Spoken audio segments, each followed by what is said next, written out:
How I stay consistent working 12-hour shifts. Well, the first thing you're going to have to do is you're going to have to change your mindset for what you want to achieve and the goals you want to, obtain in life. And then you're obviously going to have to work around your schedule for your day job. The other thing that you're going to have to do is you're going to have to really start to plan out your meal preps, start prepping everything out the week before, 2, 3, 4 days out before, because if you're working, 5, 6, 7 days a week and you have a commute of an hour each way, you're talking a 14-hour day. You're not going to have very much time to do anything. Not even including the extra hour from the gym or hour and a half. I know some people work out a lot more too. But it's just going to take a lot of preparation and a lot of mental preparation also, because it's going to take a toll on you. And I've definitely had to adjust to the hours of my work schedule. For instance, if I know I'm working 5 or 6 days in a row, I'm not going to go to the gym 2 or 3 days in a row. What I'm going to do is I'm going to go one day on at the gym and I'm going to go one day off. But that's because I need to catch up and I need to get some rest. Because obviously, what's the point of all this if you're just going to be tired, feeling like crap all the time, and then you can't recover? That is going to be a massive advantage you have, is just pre-planning everything out, the days you're going to work out, what your meals are going to be. Make sure you meal prep, because it's tough. And I don't know if anybody else works night shifts also, but if you're on nights, the first couple of nights you're going to be done for, and then working out in the early morning or early afternoon. I know a lot of people that get off of work, they go right to the gym, but I don't do that anymore. I get off of work and I'll get maybe 5 or 6 hours of sleep and then go to the gym in the early afternoon, like around 1 p.m. But it just takes a lot more mental clarity and a lot more try, because you're going to have to stay dedicated to your goal. And whatever that is, hopefully you've written it down and you look at it and read it every day, because that's what's going to help you stay most consistent, is seeing that goal when you're working those long shifts. Even if you have very little time, it's always going to be on your mind to just be prepared to do what you have to do to get those goals done.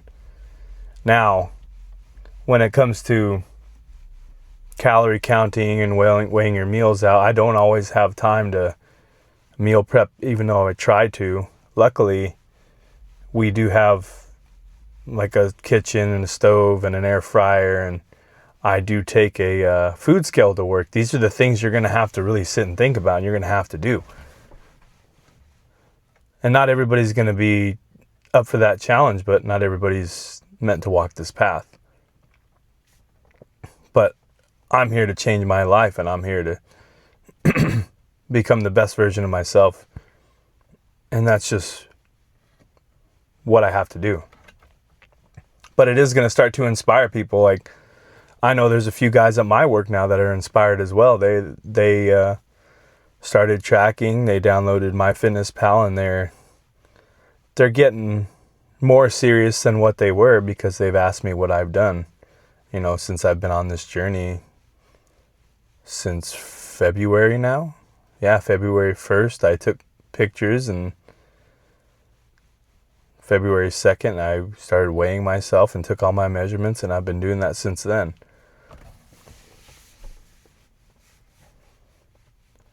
But these are the questions you have to ask yourself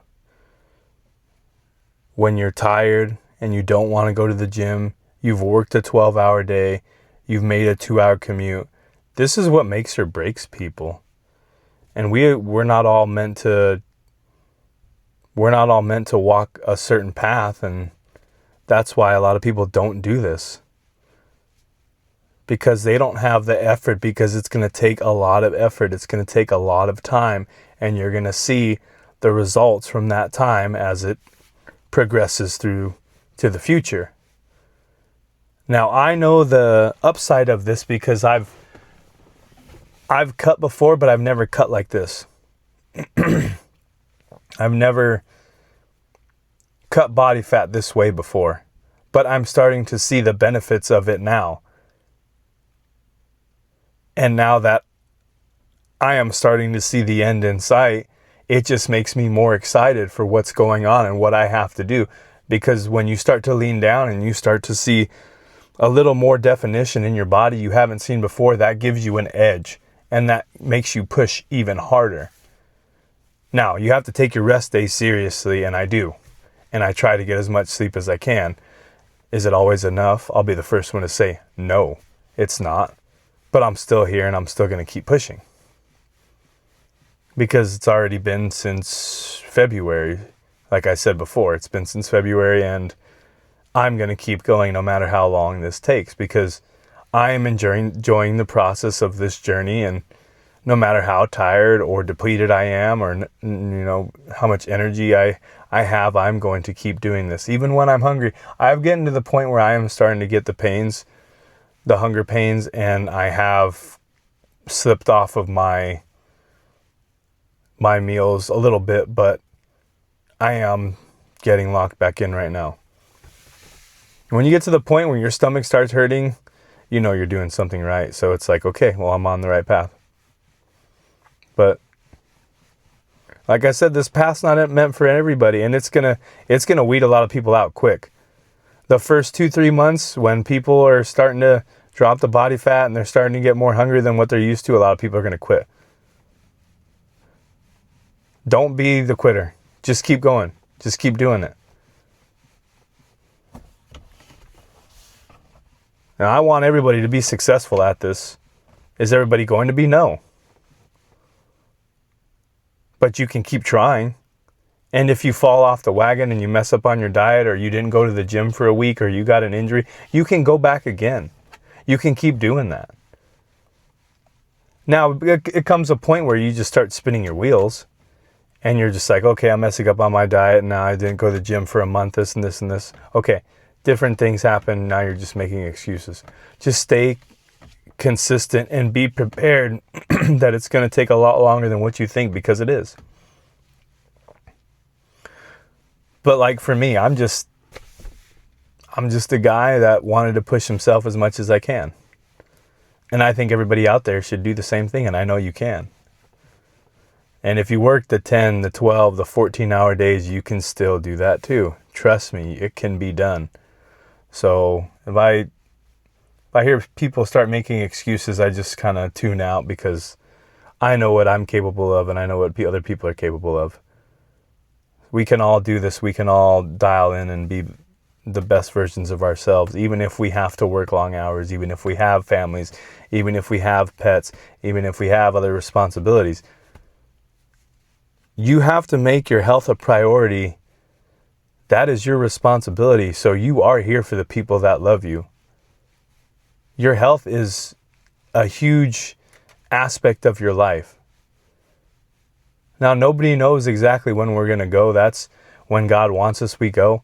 But if you can control your own outcomes, which we all can with your health, you should do it.